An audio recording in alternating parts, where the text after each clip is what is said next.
بسم اللہ الرحمن الرحیم۔ ناظرین، تاریخ کے اوراق میں جھانکا جائے تو معلوم پڑتا ہے کہ دین اسلام کی تین معزز ترین ہستیوں کی شادیوں میں ایک خاص قسم کی مماثلت پائی جاتی ہے۔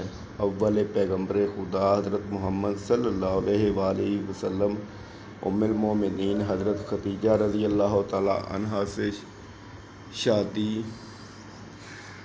کہ جب تک آپ رسول صلی اللہ علیہ وآلہ وسلم کے نکاح میں رہیں اللہ کے نبی نے دوسرا نکاح نہ فرمایا۔ دوم، حضرت علی المرتضیٰ رضی اللہ تعالی عنہ کی شادی کہ جب تک سید خاتون جنت حضرت فاطمہ رضی اللہ عنہا آپ کے نکاح میں رہیں تو آپ نے بھی دوسرا نکاح نہ فرمایا۔ سوم، امام عالی مقام امام حسین رضی اللہ عنہ کہ جب تک ایران کی عظیم شہزادی سیدہ شیر بانو آپ کے نکاح میں رہیں آپ رضی اللہ تعالی عنہ نے بھی دوسرا نکاح نہ فرمایا۔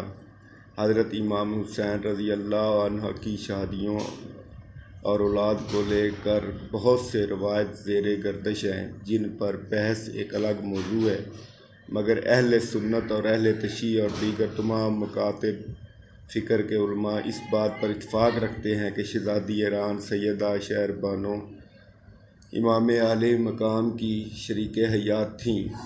ہم آج کی ویڈیو میں خصوصیت کے ساتھ سیدہ شیر بانو کی امام عالی مقام کے ساتھ شادی کا تذکرہ کریں گے، کیونکہ ان کے بارے ہی مشہور ہے کہ آپ حضرت امام زین العابدین رضی اللہ عنہ کی والدہ تھیں۔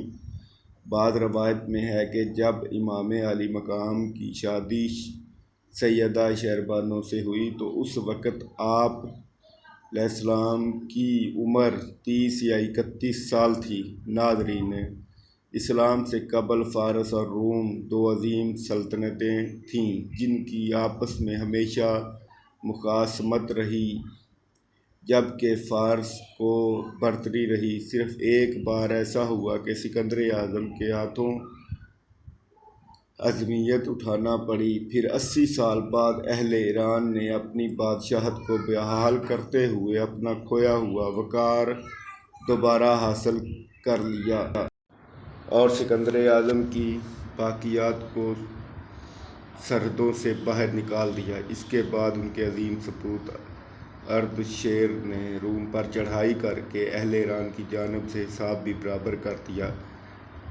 اسی اردشیری کی نسل سے انصاف پسندیدہ بادشاہ نوشیروان عادل پیدا ہوا، جس کے عدل و انصاف کی بابت تاریخ اسلام متفق ہے۔ نوشیروان نے 48 سال بادشاہت کی اور عدل و انصاف کو چاروں طرف پھیلا دیا۔ جب وہ فوت ہوا تو مکہ میں رسول خدا حضرت محمد صلی اللہ علیہ وآلہ وسلم کی عمر مبارک 9 سال ہو چکی تھی۔ اس نسبت سے ایک مرتبہ رسول صلی اللہ علیہ وآلہ وسلم نے فرمایا تھا، میں دنیا میں اس وقت آیا کہ جب عادل کی حکمرانی تھی، یعنی پیارے آقا صلی اللہ علیہ وآلہ وسلم کے اس مبارک فرمان میں خوشی کے تاثرات نمایاں نظر آتے ہیں اور اس کی وجہ سے نوشیروان کا عدل ہی ہو سکتا ہے۔ سیدہ شیر بانو اسی نوشیروان عادل کی نسل کے آخری بادشاہ یزدجرد سوم کی بیٹی تھیں۔ یوں آپ خاندان ساسان کی شہزادی تھیں۔ آپ کو کئی ایک ناموں سے یاد کیا ہے، جیسے شیر بانویہ، شیر ناز، شاہزادان، مگر جو نام سب سے زیادہ معتبر اور مشہور وہ شیر بانو ہی ہے۔ آپ کا والد یزدجرد اپنی ہی حکومت کے ایک علاقے کے حاکم ماہوی کے ہاتھوں ہلاک ہو تو اس کا خاندان اور وفادار سپاہ کا دستہ صوبہ استخر میں آ کر مقیم ہو گئے۔ جو شروع ہی سے اس خاندان کا مضبوط مرکز رہا تھا۔ 33 ہجری میں اس صوبے کے ایک شخص نے مسلمانوں کے خلاف شدید بغاوت کا اعلان کر دیا، جس کو دبانے کے لیے عبداللہ بن عامر رضی اللہ عنہ کے حکم پر اس بغاوت کو کچل دیا گیا۔ شہزادی شہربانو بھی اسی صوبے میں موجود تھی۔ 34 ہجری کے اخیر میں آپ کی والدہ یعنی ملکہ فارس کی موت ہو گئی تو آپ اپنے خاندان کی واحد خاتون باقی رہ گئیں۔ شہزادی شہربانو یہ صدمہ برداشت نہ کر سکیں اور غم سے نڈال ہو گئیں۔ ایک شب کی شہزادی محو خواب میں تھی کہ سید فاطمہ رضی اللہ عنہا خواب میں تشریف لائیں اور تسلی و تشفیع دیتے ہوئے فرمایا، بیٹی تم پریشان نہ ہو، تمہارے اس قلعہ پر اسلامی سپاہ کا دستہ حملہ کرے گا، تمہیں کوئی نقصان نہیں پہنچا سکتا، وہ لوگ تمہیں مدینہ روانہ کر دیں گے جہاں تمہارا نکاح میرے فرزند حسین رضی اللہ عنہ سے ہوگا۔ شہزادی نے یہ خواب دیکھا تو مارے خوف کے بیدار ہو گئیں اور باقی تمام رات جاگ کر گزاری۔ چند دن بعد ہی ایک مسلمان سپاہ نے قلعے پر حملہ کر دیا۔ قلعہ کا مکمل محاصرہ ہو چکا تھا۔ گورنر عبداللہ بن عامر نے اگلے کچھ دنوں میں ہی قلعہ پر اسلام کا پرچم لہرا دیا تھا اور شہزادی شہربانو کو باعزت تحویل میں لے کر عزت و احترام کے ساتھ مدینہ روانہ کر دیا گیا تھا۔ منقول ہے کہ اس وقت مدینہ کا ماحول کافی خراب تھا، کیونکہ باہر سے آئے ہوئے باغی حضرت عثمان رضی اللہ عنہ سے خلافت سے مستعفی کا مطالبہ کر رہے تھے۔ اس دوران جب ایران سے قیدی لائے گئے تو ان میں شہزادی شہربانو بھی تھیں۔ خواتین کی ایک بڑی تعداد شہزادی ایران کو دیکھنے کے لیے شہر سے باہر آئیں۔ شہزادی ہونے کے ناطے آپ کو یہ اختیار دیا گیا کہ اشراف میں سے کسی بھی مرد سے اپنی مرضی کے مطابق شادی کر سکتی ہیں، تو شہزادی نے امام عالی مقام امام حسین رضی اللہ عنہ کا چناؤ کیا۔ یوں شہزادی کا نکاح امام عالی مقام سے کر دیا گیا۔